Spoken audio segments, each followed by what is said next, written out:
Aksi sweeping yang dilakukan sejumlah orang terhadap orang yang tidak berpuasa di Garut ini tuh berbuntut panjang. Kabarnya polisi akan turun tangan menangani kasus itu. Bahkan katanya saat ini mereka sudah melakukan pemeriksaan terhadap beberapa orang yang terlibat di kasus itu. Mulai dari beberapa orang dari Ormas maupun Satpol PP.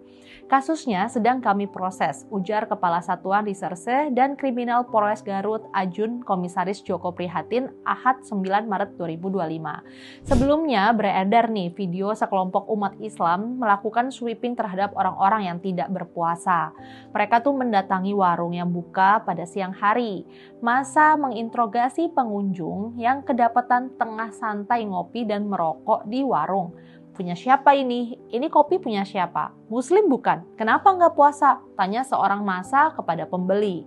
Peserta aksi itu kemudian menyiramkan kopi ke meja yang sedang ditempati pembeli tadi.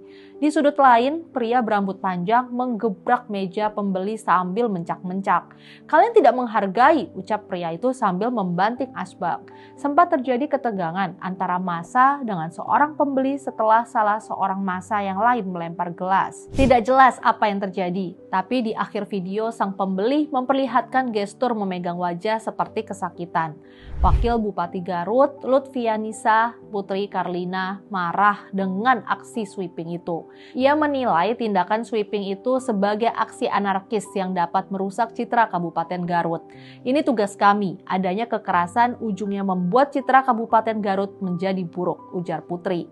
Ia menegaskan bahwa tindakan main hakim sendiri bukanlah solusi dan bahkan dapat menimbulkan ketakutan di masyarakat. Putri Karlina bahkan tampak emosional hingga menangis saat menjelaskan dampak negatif aksi sweeping itu terhadap warga. Aksi sweeping itu juga disesalkan oleh pengurus pusat Muhammadiyah, Dadang Kahmat. Menurutnya, menasehati tidak perlu dengan cara kekerasan. Aksi itu perlu disesalkan karena memberi nasihat tidak perlu dengan kekerasan, ujarnya. Di beberapa daerah selama bulan Ramadan memang dibuat aturan larangan membuka warung, termasuk di Garut sendiri. Aturan itu sering sekali merupakan kesepakatan antara MUI, sejumlah ormas Islam, dan pemerintah daerah. Aturan semacam ini tuh mengada-ngada banget, karena prinsipnya yang harus menahan diri itu kan memang orang yang sedang berpuasa. Yang akan mendapatkan pahala berpuasa juga orang yang berpuasa. Terus kenapa orang lain yang harus bertanggung jawab dengan tidak membuka warung atau tidak memperlihatkan diri saat makan?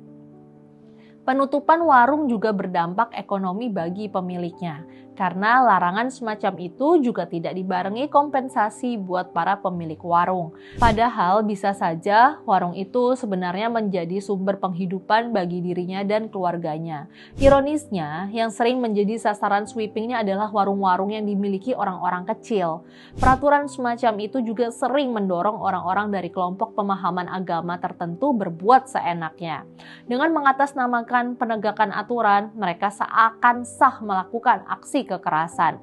Polisi harus bertindak tegas terhadap pelaku anarkisme semacam ini.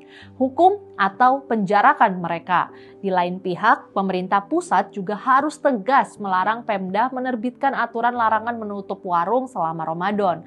Karena membuka usaha warung itu adalah hak asasi setiap warga negara untuk memenuhi kebutuhan hidupnya. Yuk beragama dengan akal sehat.